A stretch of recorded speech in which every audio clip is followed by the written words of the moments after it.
우리가 어떤 분야에서 탁월한 실력을 갖추기 위해서는 그 분야의 전문가들의 이야기를 듣는 것이 중요합니다. 그 분야의 전문가들은 그 분야에서 어떤 것이 필요한지, 또 어떤 것이 문제인지, 또 우리가 무엇이 힘든지를 잘 경험을 통해서 알고 있습니다. 그래서 그런 힘든 것들을 어떻게 극복해야 되는지도 알고 있고, 그리고 무엇을 주의해야 되는지도 알고 있습니다. 그래서 어떤 분야에서 우리가 탁월하게 되려면 그 전문가들의 지도를 받는 것이 중요하죠. 이거는 신앙생활도 마찬가지입니다.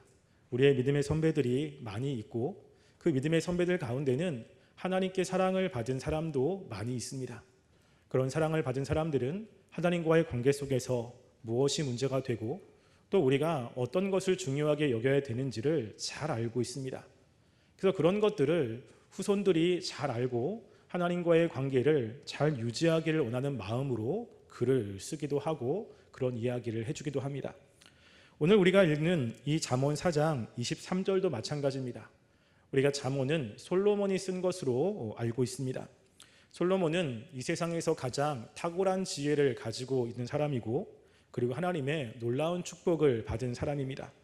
그러한 솔로몬이 자신의 경험을 토대로 우리가 무엇을 중요하게 여겨야 되는지, 또 어떤 것을 염두에 둬야 되는지를 오늘 말씀을 통해서 이야기를 하고 있는 것입니다.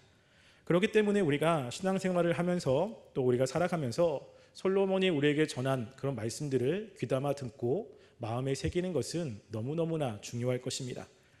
오늘 말씀에는 솔로몬이 모든 지킬 만한 것 중에 더욱 내 마음을 지키라 라고 이야기합니다. 즉 우리가 살아가면서 지켜야 되는 것이 참 많이 있죠. 이 지키다라고 하는 단어는 감옥에라도 가두고 고초를 세워 결코 도망하거나 떠나지 못하게 하는 것입니다. 즉 반드시 붙잡아야 되는 것입니다. 그래서 이것이 도망가지 못하도록 없어지지 않도록 고초라도 세워서 그것을 지켜야 되는 그러한 의미를 담고 있습니다. 우리가 이렇게 인생에서 굉장히 중요하게 지켜야 될 것들이 많이 있지 않습니까? 우리가 국가적으로는 나라를 지켜야 됩니다. 나라가 망하면 우리의 삶이 온전하지 못하지요. 그러니까 나라를 지키는 것은 너무너무나 중요합니다. 또한 우리가 공동체적으로는 가정을 지켜야 되죠. 가정을 지키지 못하면 삶이 피폐해집니다. 또한 우리가 사랑하는 자녀들이 그 가정을 지키지 못한 곳에서 살면 그 사람 인격이 왜곡되고 그리고 올바르게 살지 못하는 거지요. 또 개인적으로는 우리가 지켜야 될 것이 무엇이 있습니까? 많은 것이 있지만 그 중에 아마 건강일 것입니다. 건강을 잃으면 모든 것을 다 잃을 수도 있죠. 그래서 우리가 이 세상에서 지켜야 될 것들이 굉장히 많이 있습니다. 우리가 그것을 잃지 않도록 노력하고 지키기 위해서 애를 쓰는 삶을 살고 있지 않습니까? 그런데 지혜가 탁월한 이 솔로몬은 우리가 살면서 지켜야 될 것들이 굉장히 많은데 그 중에 가장 중요한 것이 있다고 이야기를 합니다. 다른 것도 중요하지만 이것을 지키지 않으면 모든 것이 무너진다고 이야기를 합니다. 그래서 그것을 생명의 근원이 이에서 남이다 라고 이야기를 하죠. 이 근원이라는 단어는 나오다 샘솟는다 라고 하는 것입니다. 즉 우리가 살아가면서 필요한 그 삶의 원동력, 삶의 즐거움, 삶의 의미, 이 모든 것들이 바로 마음이라는 것을 통해서 나오기 때문에 이 마음을 지키지 못하면 그 삶이 생동감이 없는 삶이 된다고 이야기를 하고 있는 것입니다. 솔로몬이 이렇게 이야기하는 것은 그냥 이론적으로 이야기하는 것은 아닙니다. 그가 하나님과의 관계 속에서 경험을 토대로 이야기를 하고 있는 것이죠. 우리가 살아가는 삶 속에서도 이 마음의 중요성은 참 많은 분야에서 이야기를 하는 것 같습니다. 우리가 알고 있는 속담 가운데도 평안 감사도 저시르는 그만이다 라고 이야기하죠. 아무리 좋은 그런 직장, 좋은 환경도 자기 마음이 마음에 들지 않으면 가지 않습니다. 주변에 아무리 이야기하고 아무리 설득해도 그 마음이 동하지 않으면 그곳에 가지 않죠. 또 철학자 키에르케고르는 죽음에 이르는 병이라고 하는 것을 절망이라고 이야기를 합니다. 사람이 죽음에 이르게 만드는 것은 다른 것이 아니라 마음에 절망이 있으면 죽음에 이른다라고 이야기를 하죠. 다른 사람이 볼 때 높은 지위, 또 많은 재물들, 그리고 뛰어난 학식 이런 것들을 가지고 있어도 마음의 절망이라는 것이 들어오면 그 모든 것이 기쁘지 않습니다. 삶의 의미가 사라지고 그리고 삶의 이유가 사라지는 거지요. 이런 것을 통해서 우리의 삶에서도 이 마음이 얼마나 중요한지를 알게 됩니다. 따라서 지혜가 탁월한 솔로몬도 사람이 하나님과의 관계 속에서 행복한 삶, 또 풍요로운 삶을 살기를 원한다면 다른 어떤 것보다 이 마음을 잘 지켜야 된다고 이야기를 하고 있는 것입니다. 이것은 아까도 이야기했지만 솔로몬의 경험에서 나온 것입니다. 솔로몬은 하나님의 사랑을 참 많이 받은 왕이었죠. 그래서 이 세상에서 가장 탁월한 지혜를 가지고 있었습니다. 우리가 열왕기 말씀을 함께 좀 찾아봤으면 좋겠는데요. 열왕기상 4장 29절부터 30절 말씀을 한번 찾아볼까요? 우리가 다 알고 있는 말씀이지만 그래도 한번 말씀을 확인해 보았으면 좋겠습니다. 열왕기상 4장 29절부터 30절 말씀 함께 읽어보겠습니다. 시작. 하나님이 솔로몬에게 지혜와 총명을 심히 많이 주시고 또 넓은 마음을 주시되 바닷가에 모래같이 하시니 솔로몬의 지혜가 동쪽 모든 사람의 지혜와 애굽의 모든 지혜보다 뛰어난지라. 아멘. 솔로몬은 하나님께서 이 세상 누구도 따라갈 수 없는 지혜를 주었습니다. 지혜와 총명 그리고 넓은 마음, 이런 마음으로 세상을 다스렸죠. 그 솔로몬의 지혜를 30절에 보면 그 애굽의 모든 지혜보다 뛰어나다라고 이야기를 합니다. 그 당시에 이스라엘 입장에서 보면 애굽은 굉장히 큰 나라였고 그리고 강한 나라였습니다. 또한 애굽은 기하학, 수리학, 천문학, 점선학, 건축학, 토목학, 의학, 그 밖에 자연과학으로부터 많은 부분의 지식을 소유하고 있습니다. 그래도 뛰어난 지식인이라고 하면 애굽 사람을 빼놓을 수가 없었습니다. 그런데 이 솔로몬의 지혜는 애굽에서 그렇게 많은 공부를 한 사람들, 그들의 지식보다 훨씬 더 뛰어났다라고 이야기를 합니다. 뿐만 아니라 솔로몬이 알고 있는 그런 내용은 33절부터 34절에 보면 초목에 관해서도 이야기를 하고 있고 짐승에 관해서, 새에 관해서, 물고기에 대해서 여러 가지 분야를 다 박식하게 가지고 있는 사람이었습니다. 그러니까 솔로몬은 가장 탁월한 지혜를 가지고서 사람들을 가르치는 사람이었죠. 많은 사람들이 솔로몬의 지혜를 배우기 위해서 많이 찾아왔습니다. 또한 솔로몬은 그가 다스리는 나라가 번영과 평화의 나라였음을 우리는 말씀을 통해서 보게 됩니다. 특별히 20절 말씀에 보면 유다와 이스라엘 인구가 바닷가에 모래같이 많게 되며 먹고 마시며 즐거워하였으며 라고 이야기를 합니다. 솔로몬 시대의 그 모습을 단편적으로 이렇게 보여주고 있는 것입니다. 솔로몬 당시의 사람들이 인구가 굉장히 많았습니다.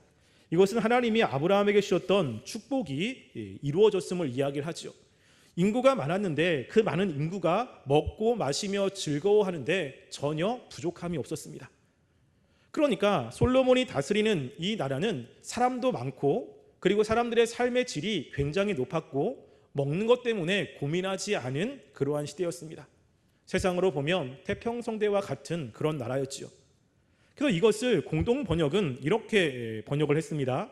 인구가 불어났지만 먹고 마시는 일에 아쉬움을 모르며 잘 지냈다라고 이야기합니다. 그래서 하나님께서 솔로몬에게 이러한 축복을 주었습니다. 솔로몬이 이렇게 하나님의 축복을 받은 이유는 무엇입니까? 바로 솔로몬의 마음이 하나님을 향해 있었기 때문입니다. 이 축복은 우리가 알고 있듯이 솔로몬이 하나님께 1000번제를 드리고 난 이후에 하나님이 찾아와서 물었을 때 솔로몬이 대답한 대답과 관련이 있습니다. 1000번제를 드리고 난 후에 하나님이 솔로몬에게 찾아옵니다. 내가 너한테 무엇을 줄까? 라고 이야기를 하죠. 그때 솔로몬은 하나님의 그 말씀에 대답을 합니다. 열왕기상 3장 7절부터 9절에 보면 이렇게 대답을 하지요. 솔로몬이 이르되 나의 하나님 여호와여 주께서 종으로 종의 아버지 다윗을 대신하여 왕이 되게 하셨사오나 종은 작은 아이라 출입할 줄을 알지 못하고 주께서 택하신 백성 가운데 있나이다. 그들은 큰 백성이라 수요가 많아서 셀 수도 없고 기록할 수도 없사오니 누가 주의 이 많은 백성을 재판할 수 있으리이까. 듣는 마음을 종에게 주사 주의 백성을 재판하여 선악을 분별하게 하옵소서라고 이야기합니다. 하나님이 솔로몬에게 지혜를 주신 이유는 솔로몬이 마음을 다해서 1000번제를 드렸기 때문이 아닙니다. 솔로몬이 정성을 다해 하나님을 섬겼기 때문도 아닙니다. 하나님이 솔로몬에게 지혜와 능력을 주신 이유는 솔로몬의 마음이 하나님의 마음과 합했기 때문입니다. 솔로몬이 하나님이 원하시는 것이 무엇인지를 알고 그 원하심을 자기도 같은 마음으로 가지고 있었기 때문입니다. 그래서 이것을 열왕기상 3장 10절에는 이렇게 기록하고 있습니다. 솔로몬이 이것을 구하매 그 말씀이 주의 마음에 든지라 라고 이야기하죠. 그러니까 이 솔로몬은 하나님께 1000번제를 드렸을 때, 또 하나님께 복을 받았을 때는 그의 마음이 하나님께 집중되어 있었습니다.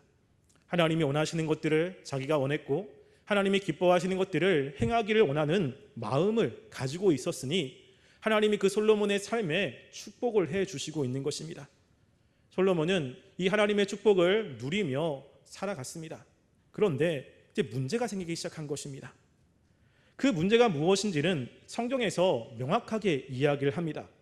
특별히 솔로몬의 삶을 보면 하나님의 성전을 짓고 그의 궁전을 지은 이후에 이제 급속하게 타락을 하게 됩니다.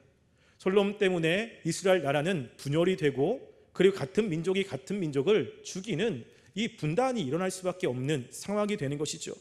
그때 솔로몬은 자신의 행동 그리고 자신의 삶에 대해서 많은 후회를 했을 것입니다. 하나님께서 이 솔로몬 때문에 나라를 나누게 만든 거지요. 그 이유가 과연 무엇이겠습니까? 무엇이 솔로몬으로부터 이렇게 나라를 나누게 만들고 그리고 그의 나라가 힘들어지게 만든 것입니까? 그것은 열왕기상 11장 3절부터 4절 말씀에서 우리들에게 이야기를 합니다. 그 말씀은 이렇게 되어 있습니다. 이 말씀에서 이 성경이 강조하고 있는 단어가 무엇인지를 한번 눈여겨보시기 바랍니다. 제가 읽어드리겠습니다. 왕은 후궁이 700명이요 첩이 300명이라 그의 여인들이 왕의 마음을 돌아서게 하였더라. 솔로몬이 나이가 많을 때에 그의 여인들이 그의 마음을 돌려 다른 신을 따르게 하였으므로 왕의 마음이 그의 아버지 다윗의 마음과 같지 아니하여 그의 하나님 여호와 앞에 온전하지 못하였으니 라고 이야기합니다. 강조하고 있는 것이 무엇입니까? 마음입니다. 마음. 그래서 여인들이 솔로몬의 왕의 마음을 돌아서게 했고, 그 여인들로 인해서 솔로몬의 왕의 마음이 돌아서서 하나님이 아닌 다른 신을 따랐습니다.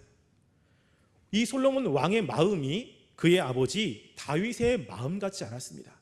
성경에서 지금 계속 강조하는 단어는 마음이라는 것입니다.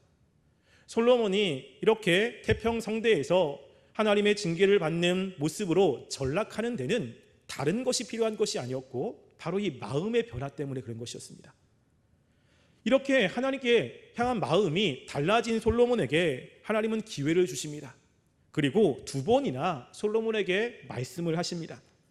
열왕기상 11장 9절부터 10절 말씀에 보면 그 내용이 기록되어 있습니다. 이렇게 기록합니다. 솔로몬이 마음을 돌려 이스라엘의 하나님 여호와를 떠났으므로 여호와께서 그에게 진노하시니라. 여호와께서 일찍이 2번이나 그에게 나타나시고 그의 일에 대하여 명령하사 다른 신을 따르지 말라 하셨으나 그가 여호와의 명령을 지키지 않았으므로 라고 이야기합니다. 하나님이 솔로몬에게 징계를 할 수밖에 없는 이유가 무엇이라고 이야기합니까? 그의 마음이 하나님께로 돌아서지 않습니다. 하나님은 솔로몬을 사랑하셨기 때문에 솔로몬에게 징계를 하고 싶은 그런 마음이 없었겠죠. 그래서 그 전에 2번이나 찾아옵니다. 하나님의 2번이나 찾아와서 이야기를 함에도 불구하고 솔로몬은 전혀 그 마음을 돌이키지 않습니다. 하나님이 찾아왔는데도, 다른 선지자가 아니라 다른 누군가가 한 이야기가 아니라 하나님이 직접 찾아와서 말씀을 했음에도 불구하고 솔로몬은 그의 마음을 돌이키지 않습니다. 하나님께서 찾아와서 무엇을 줄고 라고 했을 때는 그의 마음이 하나님께로 향했지만 이제 그의 마음이 바뀌어서 다른 신을 향하니까 하나님이 찾아와도 하나님의 말씀도 듣지 않습니다. 그것 때문에 솔로몬의 삶은 굉장히 힘든 삶이 되었습니다. 대적들이 나타나기 시작했고 그 나라에 내부적인 문제가 생기기 시작했고 그리고 여러 가지 일들이 벌어지기 시작한 것입니다. 우리가 은혜를 받는 것도 되게 중요하지만 그 은혜를 지키는 것은 너무너무나 중요합니다. 우리가 나라를 잘 세우는 것도 중요하지만 나라를 잘 통치하는 것은 더욱더 중요하지 않습니까? 지금 솔로몬이 이러한 경험을 했기 때문에 정말 자신의 그런 경험을 통해서 정말로 중요한 것이 무엇이냐라고 했을 때는 마음이라고 이야기를 하고 있는 것입니다. 자신의 마음을 지키지 못하여 그 하나님의 축복에서 하나님의 징계를 받는 것으로 바뀌었고 자신의 삶도 태평성대에서 힘든 삶으로 변화되었기 때문입니다. 그런데 이런 모습은 솔로몬에게만 있었던 것은 아닙니다. 성경에 보면 정말로 많습니다. 그 중에 대표적인 하나의 사건은 바로 아담과 하와지요. 하나님은 아담과 하와에게 그들이 필요한 모든 것을 다 주었습니다. 그들이 하고 싶은 대로 원하는 대로 할 수 있는 그 모든 권한도 주었습니다. 하나님은 딱 하나 하지 말라고 하는 것이 있었죠. 바로 선악을 알게 하는 나무의 열매를 먹지 말라는 것이었습니다. 그것을 먹으면 죽는다고 이야기했죠.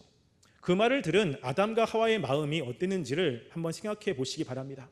다른 건 다 하는데 선악을 알게 하는 나무의 열매만 보면 두려움이 있었을 것입니다. 건드리면 안 된다라고 하는 마음도 있었을 것입니다. 그런데 아담과 하와가 하나님이 말씀하신 그 선악과를 따먹게 됩니다. 무엇의 변화이겠습니까? 마음의 변화입니다. 마귀가 그 다른 것이 아닌 하와의 마음을 집요하게 공격했고 하와의 마음이 먹지 말아야 된다라고 하는 마음에서 먹어도 된다라고 하는 마음으로 바뀌었기 때문입니다. 먹으면 안 된다라고 하는 마음을 가지고 있었을 때는 그 선악을 알게 하는 나무의 열매를 먹으면 큰일 난다고 생각을 했을 것입니다. 가까이 가는 것도 그리고 되게 두렵게 느껴졌겠죠. 그런데 마음이 바뀌고 난 다음에 그 선악을 알게 하는 나무의 열매를 보니까 어떻게 보입니까? 지혜롭게 할 만큼 탐스럽기도 한 나무입니다. 저걸 먹으면 내가 더 지혜롭고 내가 더 행복하고 하나님처럼 될 수 있다라고 하는 마음으로 바뀐 것입니다.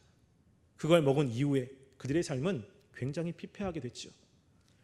지금 이 아담과 하와도 이 마음을 제대로 지키지 못하여 하나님이 주시는 그 마음을 제대로 지키지 못하여 결국에는 하나님이 주시는 그 축복을 잃어버리게 되고 있는 것입니다. 그 외에도 성경에 보면요 너무너무나 많습니다. 그래서 솔로몬은 그런 자신의 경험과 또 말씀을 통해서 이 말씀을 하고 있는 것입니다. 지켜야 될 것 중에 가장 중요한 것은 우리의 마음입니다. 근데 이것을 솔로몬만 이야기한 것은 아니고요. 하나님도 이스라엘 백성들에게 똑같이 말씀을 합니다. 신명기 4장 9절 말씀에 보면 하나님이 모세를 통해서 이스라엘 백성들에게 이렇게 이야기합니다. 오직 너는 스스로 삼가며 내 마음을 힘써 지키라 라고 이야기합니다. 신명기는 모세가 이스라엘 백성들을 잘 출애굽시킨 이후에 죽기 전에 한 유언과 같은 말씀 아니겠습니까? 앞으로 이제 하나님의 약속의 땅인 가나안 땅에 들어가고 그것을 이스라엘 백성들이 여러 가지 이제 하나님의 주신 축복을 누리며 살 것입니다. 그때 이스라엘 백성을 너무 잘 아는 이 모세가 이스라엘 백성들에게 지금 하나님의 말씀을 통해서 말씀을 하고 있는 것입니다. 너는 스스로 삼가며 네 마음을 힘써 지키라고 이야기를 하는 것이죠. 하나님의 큰 은혜를 받았고 하나님의 위대하신 능력을 보았습니다. 그들의 마음은 그 가나안 땅에 들어가기 전에 하나님만 섬기기를 원했고 그리고 하나님을 섬긴다고 이야기를 했습니다. 그런데 시간이 지나면서 어떻게 됐습니까? 그들의 마음이 바뀌었습니다. 그들이 하나님이 아닌 그 가나안 땅의 우상들을 섬겼고 하나님보다 가나안 땅에 있는 것들을 더 사랑했습니다. 그들의 마음이 바뀌어 결국에는 하나님의 징계 속에 이스라엘 백성이 멸망하게 되지 않았습니까?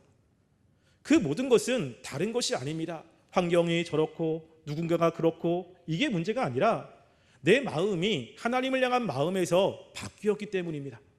그런 여러 가지 환경과 상황 속에서 하나님이 주신 그 말씀들을 온전히 지키지 못하고 그것들을 가지고 있지 못하기 때문에 우리의 마음이 바뀌어서 되어진 것입니다. 그래서 우리가 그러면 지켜야 되는 마음은 과연 어떤 마음입니까? 지금 솔로몬은 너희가 마음을 지키라고 이야기를 합니다. 그러면 우리가 어떤 마음을 지켜야 됩니까? 하나님께서 원하시는 마음은 과연 어떤 마음이냐는 것입니다. 이것에 대해서 힌트를 에스겔 36장 26절이 우리들에게 이야기를 합니다. 이 말씀은 이스라엘 백성이 멸망하고 바벨론에게 포로로 잡혀갔을 때 하나님이 포로 가운데 있는 그 바벨론의 에스겔에게 찾아오셔서 하나님의 계획을 이야기를 합니다. 그 계획 가운데 하나님이 에스겔에게 하실 것을 이야기합니다. 그 말씀은 이렇습니다. 또 새 영을 너희 속에 두고 새 마음을 너에게 주되 너희 육신에서 굳은 마음을 제거하고 부드러운 마음을 줄 것이며 또 내 영을 너희 속에 두어 너희로 내 율례를 행하게 하리니 너희가 내 규례를 지켜 행할지라 라고 이야기합니다.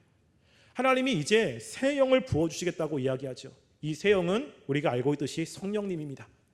이제 하나님께서는 육적인 이스라엘 백성이 아니라 영적인 하나님의 백성들을 만드시고 그들 가운데 역사를 하실 것입니다.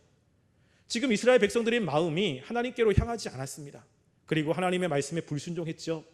하나님이 다시 영적인 하나님의 백성들을 만드실 때 중요한 것은 새 영을 그들 속에 두어서 무엇을 변화시킨다고 이야기를 합니까? 새 마음이라는 겁니다. 그들의 마음을 새롭게 변화시킨다라고 이야기를 하죠. 그래서 새롭게 변화된 사람들이 하나님의 말씀을 듣고 하나님의 말씀을 따르며 살아가는 공동체를 만드시겠다고 말씀을 하고 있는 것입니다. 여기서 하나님이 중요하게 생각하고 있는 것은 바로 마음이라는 것입니다. 그러면 이 새 마음은 어떤 것입니까? 바로 그 뒤에 말씀이 이렇습니다. 새 마음을 너에게 주되 너희 육신에서 굳은 마음을 제거하고 부드러운 마음을 줄 것이며 라고 이야기하죠. 하나님이 새 마음을 주는데 이 새 마음의 특징은요, 이스라엘 백성의 마음이 굳은 마음으로 가지고 있습니다. 그런데 하나님이 은혜를 주셔서 성령을 부어주셔서 그들의 마음을 변화시킬 때는 그들이 부드러운 마음으로 변화된다는 것입니다. 여기서 굳은이라는 뜻은 그 에벤이라는 단어로 돌이라고 하는 의미가 있습니다. 그러니까 어떤 마음이죠? 돌 같은 마음이에요. 돌 같은 마음. 부드러운이라고 하는 것은 이 단어가 빠사르라고 하는 단어를 쓰고 있는데 이것은 고기라고 하는 뜻입니다. 고기 같은 마음이에요. 그러니까 돌이라고 하는 것은 굉장히 단단하지 않습니까? 그리고 고기는 부드럽죠. 굳은 마음은 어떤 마음이냐면 하나님의 인도하심과 지시에 전혀 반응하지 않는 딱딱한 마음을 이야기를 합니다. 부드러운 마음은 하나님의 지시와 권고에 대해 민감하고 부드럽게 반응하는 마음을 이야기를 하고 있는 것입니다. 그러니까 이스라엘 백성들이 하나님에 대해서 굳은 마음을 가지고 있어요. 하나님께서 은혜를 베풀어 주시면 그들의 마음이 바뀌어서 부드러운 마음으로 변화된다는 것입니다. 하나님은 이스라엘 백성의 마음을 부드러운 마음으로 변화시키고 이스라엘 백성은 그 부드러운 마음을 계속해서 지키며 살아가는 삶, 이게 하나님이 원하시는 마음이라는 것입니다. 실제로 우리가 신약에서 보면요, 우리가 하나님이 원하시는 거룩한 산 제물로 우리를 바쳐야 되지 않습니까? 근데 그 제물이 어떤 것인지를 로마서 12장 1절과 2절은 이렇게 설명을 합니다. 그러므로 형제들아 내가 하나님의 모든 자비하심으로 너희를 권하노니 너희 몸을 하나님이 기뻐하시는 거룩한 산 제물로 드리라. 이는 너희가 드릴 영적 예배니라. 너는 이 세대를 본받지 말고 오직 마음을 새롭게 함으로 변화를 받아 하나님의 선하시고 기뻐하시고 온전하신 뜻이 무엇인지 분별하도록 하라 라고 이야기합니다. 이 세대를 본받지 말고 하나님의 뜻을 분별하여 살아가는데 그 가운데 중요한 단어가 뭐죠? 마음을 새롭게 하는 것입니다. 우리가 말씀을 들으면서 은혜를 받고 은혜를 받으면 우리의 마음이 새롭게 변화되어 하나님이 원하시는 삶을 살기를 원하고 그 뜻대로 살아가는 삶, 이것을 이야기를 하고 있는 것입니다. 우리가 부드러운 마음을 좀 생각하면 이 부드러운 마음이 어떤 마음이냐면요, 이 마음이라는 것은 지정의와 관계가 있습니다. 그래서 이 마음은 생각과 감정과 의지와 관계가 있습니다. 부드러운 마음이라는 것은 다른 것이 아니고요, 하나님이 말씀하시면 지성이 그 말씀을 잘 이해하는 것입니다. 그리고 수긍하는 것입니다. 감정은 하나님이 좋아하시는 것이 분명히 있지 않습니까?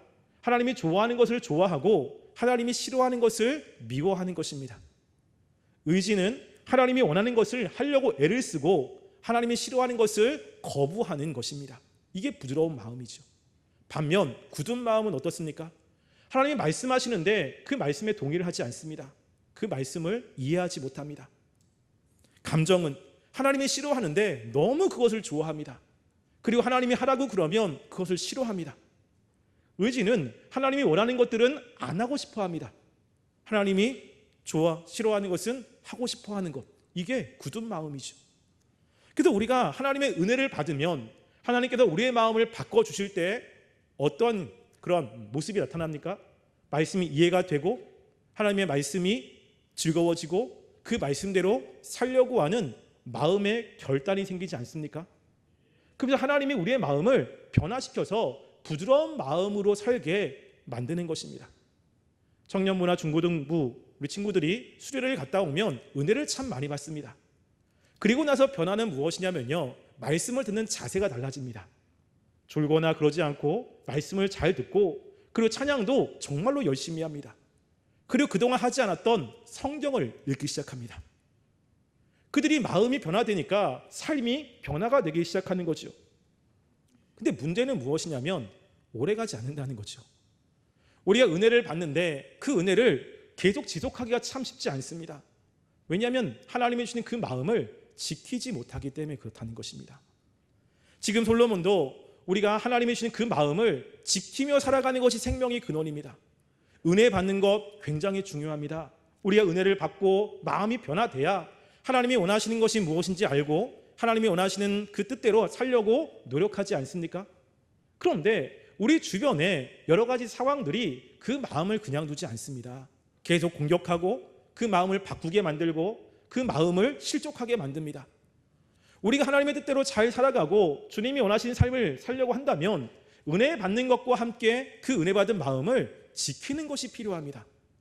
지키지 않으면 곧 예전으로 돌아가게 되는 거죠. 그래서 어떤 분들은 이렇게 이야기를 합니다. 수련회 가기 전에 김 빠지는 이야기를 가끔 합니다. 수련회 가서 열심히 기도하면 뭐하나? 한두 달 지나면 똑같을 텐데. 근데 거기에 거부하기가 좀 쉽지 않아요. 왜냐하면 그렇게 변화되기 때문이죠. 그러니까 열심히 가서 수련회 은혜 받으려고 애를 씁니다. 또 은혜 받으려고 정말 노력합니다. 그래서 은혜를 받았어요. 근데 그 은혜 받은 마음들, 하나님 주신 마음들을 잘 지키지 못하니까 시간이 지나면 도루묵이 되는 것입니다. 그렇게 열심히 했던 노력들, 열심히 애썼던 것들 전부 다 수포로 돌아가는 거죠. 우리에게 중요한 것은 하나님의 은혜를 받는 것과 함께 그 마음을 지키는 것입니다. 그 마음을 계속해서 유지시키는 것입니다. 마귀는 우리의 마음을 계속해서 상하게 만들고 걱정 가운데 하나님의 주신 마음을 전부 다 바꾸게 만듭니다. 우리는 그 가운데서 마음을 지키며 살아가는 것이 하나님이 원하시는 삶의 모습일 것입니다. 그러면 마지막으로 간단하게 어떻게 마음을 지킬 수 있을까라고 하는 것이죠. 마음을 지키는 것이 쉽다면 지금 이렇게 이야기하지 않았을 것입니다. 마음을 지키는 것이 정말로 잘할 수 있는 우리의 능력으로 되어지는 것이라면 이렇게 중요하다고 이야기하지 않습니다. 왜냐하면 이 마음이라는 것은 너무 부패하여 우리가 그 마음을 제대로 통제할 수가 없지 않습니까? 그래서 우리가 우리의 마음을 스스로 내가 어떻게 할 수는 없습니다. 분명히 내 마음인데 내가 스스로 이 마음을 어떻게 통제하기가 참 쉽지 않은 이런 삶을 살게 되죠. 그래서 내 마음인데 내가 어떻게 할 수가 없습니다. 그러니까 마음을 지키고 유지시키는 게 너무너무나 쉽지 않은 겁니다. 그러면 어떻게 해야겠습니까? 우리 힘으로 우리의 마음을 지키는 것이 쉽지 않습니다. 그런데 하나님이 원하시는 것은 하나님의 신 마음을 지키며 살아가는 것이고 그렇게 살아야 주님과의 바른 관계를 맺으며 살아갈 수 있습니다. 우리가 할 수 없다면 하나님께 기도해야 되는 거죠. 하나님을 의지하며 나가는 것입니다.